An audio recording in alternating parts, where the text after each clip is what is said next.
Hello everyone, it's KK Blue with the channel Magic Mango, back with another video. Please like and subscribe and comment below. I'm super excited about this. You guys may or may not know this about me, but I tend to not love mono red decks. But I love control, and I do love a good mono red control. This is, like, one of my new favorite decks. It's a ramp deck as much as it's a control deck. I'm not gonna put it in either box. Could be either. It is a weird list, but it has worked really well for me. 100% win rate. Let's start. We have a ton of removal. We got Flame Blessed Bolt. That can Tenacious Underdog is so annoying to go up against. It just gets it out of the way. Same with Arclight Phoenix. Don't worry about it. Flame Blessed Bolt. Rakdos Midrange hates that card because it gets all their threats except for the Kalitas, which is new and annoying. But, we got Chandra and stuff, so yeah. That's also why we're playing Anger of the Gods. We do have a Sweltering Sun in there too. I know I mixed it up, but I've done this a lot. And the reason I do this is because you can cycle a Sweltering Sun in some time, but you also like the exile effect. It just depends on the deck. Sometimes I do 2 Anger and 0 Sweltering. Sometimes the other way around. But for this, you tend to have the mana to be able to cycle. So I just have the Sweltering Suns too. Strangle, all aggro. It's good against. It's just a good card. Now, Fire Prophecy, removal, but you can also, if you're against control, or against, like, something you don't need cheap removal spells, you can pitch one to the bottom, and then get another card. Or if you're against aggro, and you don't need an Ugin, or of like Fable or something slower, or a Hangerback Walker, then you can pitch that to the bottom, and then get a fresh new card. Honestly, Fable is just busted, so we're playing it. It ramps, so it goes with that. You get the draw and discard. My favorite little combo in this deck is, if you can see, we have Cleansing Wildfire. Everyone thinks it's a bad card. It's like, or they think it's like a way too good card, and they try to play it against, like, targeting your opponent's lands. Why would you do that? You're supposed to target your own lands. We have Darksteel Citadel. So the way this works is because it has Indestructible. Indestructible makes it so that destroy effects don't work. So this is our little growth spiral effect. We destroy target land. Its controller, being us, searches our library for a basic land, put it onto the battlefield tapped, draw a card. So you don't even have to have that land in your hand for that to work.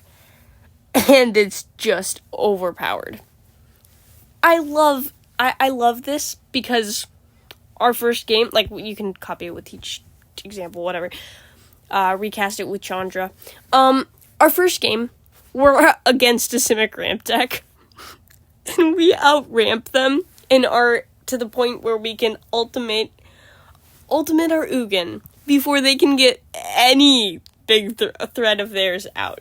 And that just shows you how busted mono red ramp is compared to Simic ramp. And it just makes me happy and sad at the same time.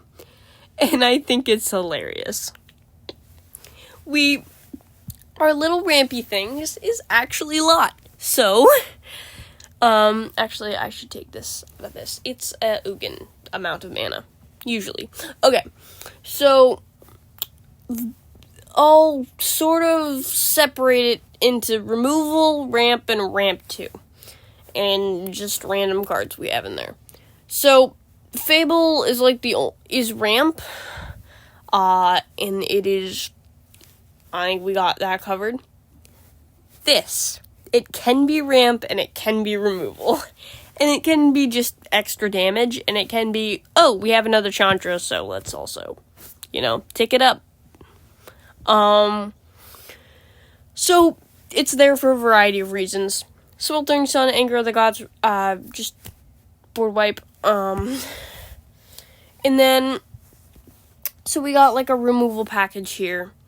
Bone Crusher Giant's always great. I don't know, maybe we should be playing more of them, but I just found Fire Prophecy so good that I just want to play that instead. Our ways of ramping are over... Wait, where's the...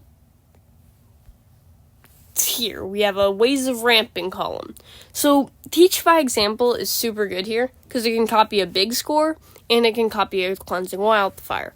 A thing about Mono Red Ramp is that you don't have counter spells, but you have things to get you... Oh, this is just an other card. I'll put it here. You have a lot of things that do stuff. They, like... Okay, that's obvious. But you have removal, but sometimes you don't need it. So you can put your entire hand of removal to the bottom and just draw a new one, which is a great way to reset.